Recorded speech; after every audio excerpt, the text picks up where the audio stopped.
A paz do Senhor para os irmãos. Como eu havia prometido, eu vou fazer um comentário adicional à aula aqui sobre essa passagem das guerras em Josué, né? Apenas um comentário sobre algumas reflexões sobre algumas passagens, né? De repente algumas dúvidas que pode surgir na cabeça dos irmãos, assim como surgiu na minha também. A primeira é a ordenança de matanças, né? Porque essa guerra que foi aqui, a ordem era de matar, né? Não era guerra de fazer o povo se render e expulsar. A ordem era de matar. A primeira dúvida que aparece é: entre os 10 mandamentos atrás o povo tinha recebido a ordem de não matar, né? Sem exceção, né? Ou seja, é para matar ou não é para matar, né? Isso aí é apenas um problema de tradução que nós temos na Bíblia, né? A palavra usada aqui, lá nos 10 mandamentos, é a palavra hebraica hatzar, né? Que é o que? Não assassinar, né? Diferente da palavra herem, que é usada aqui nas guerras, que é um tipo diferente. É como você comparar a palavra assassinar e matar. Por exemplo, quando você vê uma notícia num jornal, o jornalista vai falar: o ladrão roubou e assassinou, né? Assassinou a pessoa. Diferente do policial. O policial ele mata, né? Por quê? Porque o policial ele mata não é para tirar a vida, é visando um bem maior em torno, né? Ou seja, não é parte dele, né? Muitas vezes o policial ele está naquela situação onde tem vários reféns, ele mata não de forma traiçoeira, premeditada, é para salvar as pessoas que estão reféns, né? Ou seja, existe uma diferença entre a palavra matar e assassinar, né? A palavra usada nos 10 mandamentos é não assassinar, ou seja, de forma traiçoeira, premeditada, sem razão, né? É igual uma briga de trânsito. A pessoa assassina o outro. Por quê? Porque não vai resolver em nada, né? Você, naquela briga de trânsito ali, a pessoa assassina a outra. Por quê? Não resolve nada, não ajuda em nada, né? Diferente de um bandido, um sequestrador, né? Até tira a dúvida, muitas vezes o cristão ele tem essa dúvida: posso ser policial? Pode sim, porque o policial ele não assassina, o policial a palavra usada é matar, né? Ou seja, não é por interesse do policial, é visando um bem maior, né? Outra coisa que nós temos que grifar aqui é o seguinte, que Deus ele é o autor da vida, né? Nós temos até a passagem na Bíblia: Deus me deu, Deus tirou, bendito seja o nome do Senhor. Ou seja, quem é o autor, quem é o dono, não comete crime algum, né? É como, por exemplo, eu não posso chegar na rua e pegar uma marreta e destruir um carro na rua. Eu vou estar cometendo um crime, né? Porque aquilo não me pertence, não fui eu que comprei, né? Mas eu, dentro da minha casa, eu posso destruir minha geladeira, minha televisão, porque eu não vou estar cometendo crime algum, porque, né, eu sou o dono, eu comprei, né? Outra dúvida que de repente surge, se você ler só essa passagem isolada, é que não parece ser um Deus de amor, né? Porque Deus manda matar, mas tinha que matar. Dá a impressão que o pessoal estava quietinho, vivendo a vida deles lá, e o povo foi lá incomodar eles, né? Irmãos, a coisa que nós temos que enfatizar é que esse não era o plano de Deus para a humanidade, né? Segundo a Bíblia está mostrando aqui. Não era a vontade de Deus, né? Não é, ou seja, foi em decorrência tanto o povo de Israel ter que assumir esse papel de matar, e como os cananeus em morrer, tudo decorrência, né, das suas atitudes, né? Se você ler em Ezequiel 20:25, os irmãos podem acompanhar essa passagem, vai estar escrito assim, né? Estatutos que não eram bons, né? O próprio Deus aqui diz que ele deu estatutos que não eram bons, juízos pelo qual vocês não haviam de viver, né? O próprio Deus ele reconhece que tem estatutos, algumas coisas que as pessoas teriam que viver, que não era plano de Deus, né? Mas, ou seja, é de forma educativa. Ó, a minha vontade não é essa, mas vocês são teimosos, vocês são desobedientes. Se você perguntar, qualquer pai perguntar se ele tem prazer em dar a costa no filho, não tem, mas é o que? É decorrência, né? O pai não gosta de castigar o filho, mas porque ele é teimoso, desobediente, né? Ele sabe que não é bom, mas ele acaba tendo que corrigir o filho, né?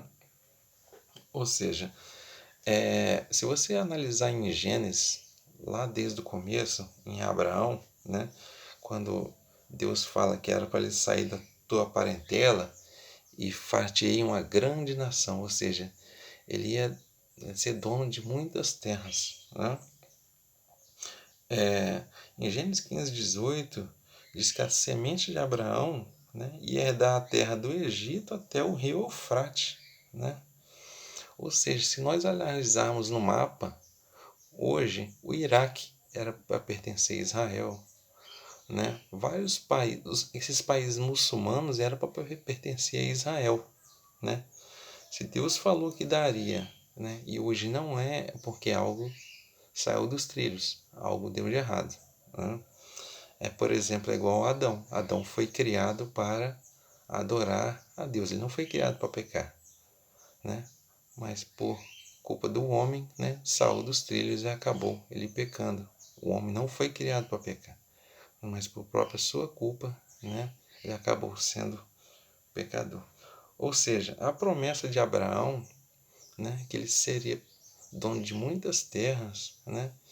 E você vai observar na Bíblia, né, que Abraão, as terras que ele for adquirindo, né, postos, terrenos, foi de forma próspera, né? Ou seja, Abraão era fiel, Deus prosperava, né? Ou seja, ele ia comprando postos, terrenos, né?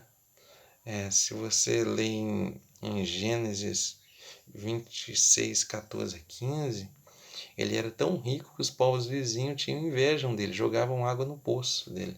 Que naquela época, quem era dono de poços era dono da cidade, porque toda a cidade ficava em torno do poço por causa da necessidade de água, né? Ou seja, Abraão ele era dono de várias cidades, né? Se você ler em Gênesis 15:16, você vai ver lá Deus falando com Abraão que na quarta geração tornará para cá, porque a medida da injustiça dos amorreus ainda não encheu, né? Entrando no ponto aqui de misericórdia de Deus, da quarta geração. Se você pegar da data da promessa aqui, que Deus falou com Abraão, até essa data do povo de Israel invadindo o Canaã, essas terras, dá 430 anos. Ou seja, Deus teve 430 anos de misericórdia, de tempo para aquelas pessoas se arrependerem. Ou seja, assim como o povo de Israel, quando ia sofrer algum castigo, era sempre avisado antes. Nunca o castigo chegava do nada, né? Era avisado antes. Olha, Deus não está se agradando disso. Eles tiveram quatro. Fala aqui que a medida não tinha se enchido, ou seja, Deus teve um limite ainda de paciência com eles, né? Ou seja, eles extrapolaram, né? Ou seja, eles passaram de medida, porque fala que a medida da injustiça dos amorreus ainda não encheu, né? Ou seja, estava avisado que o dia que eles extrapolassem, né, o juízo chegaria sobre eles. Ou seja, por isso que a ordem foi para matar, né? Por quê? Porque foi um juízo sobre aquele povo.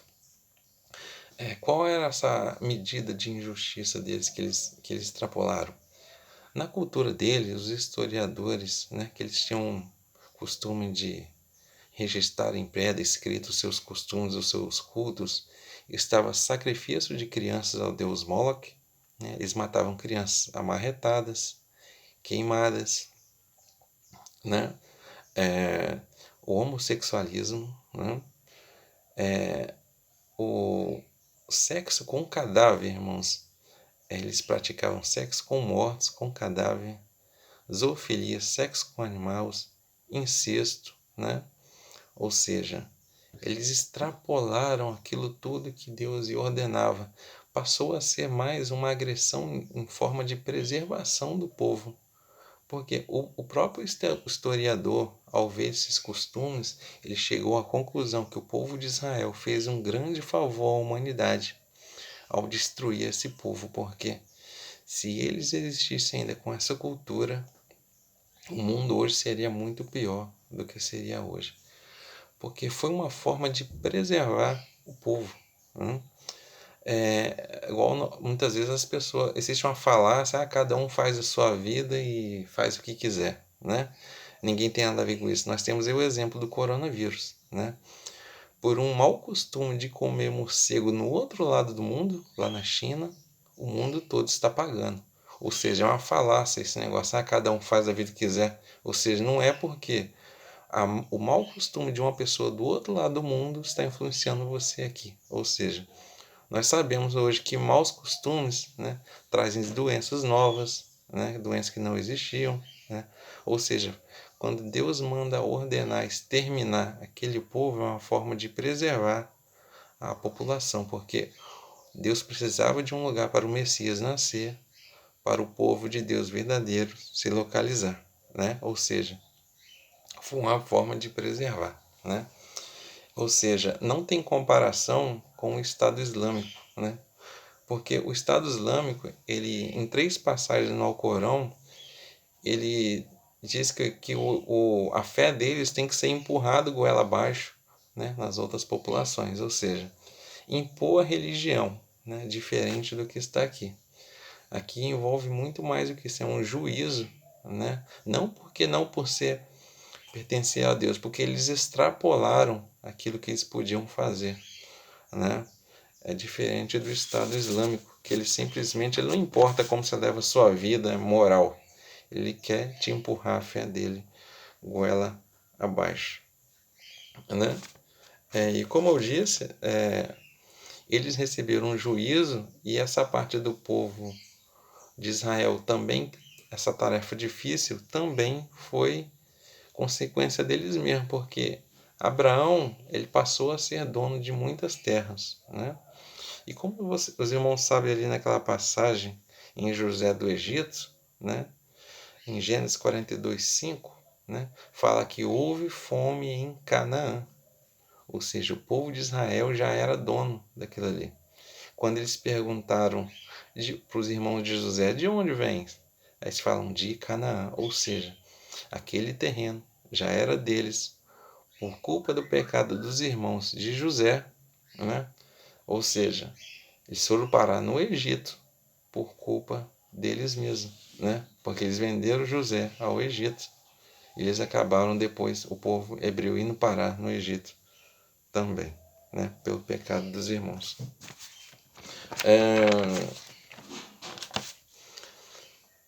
Tem uma passagem também que de repente deixa os irmãos confusos em relação a matar mulher e crianças de peito, né?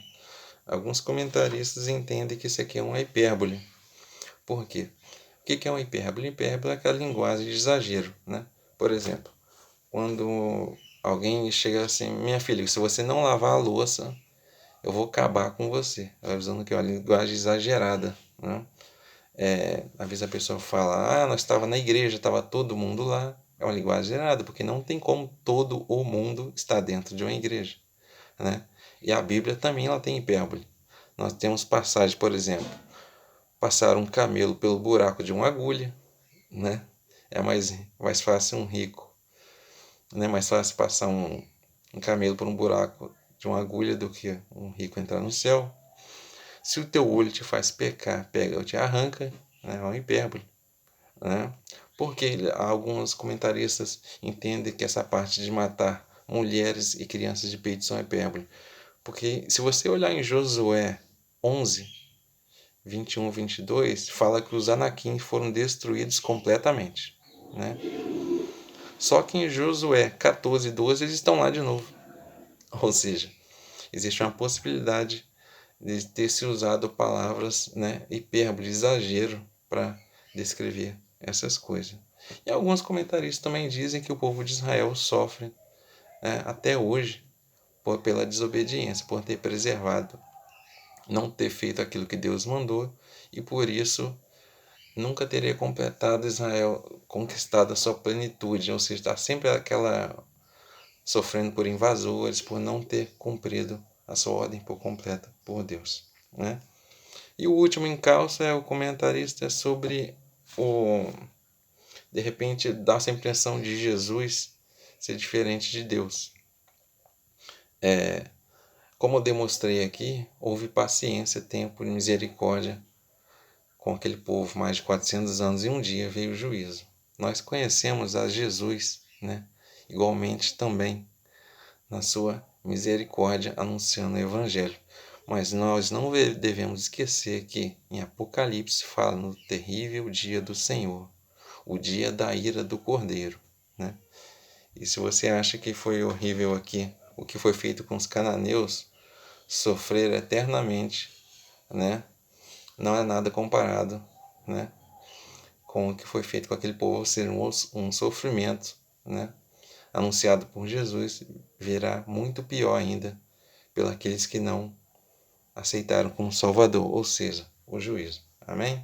Eu espero ter acrescentado um pouco para os irmãos, e qualquer dúvida podem tirar. Amém?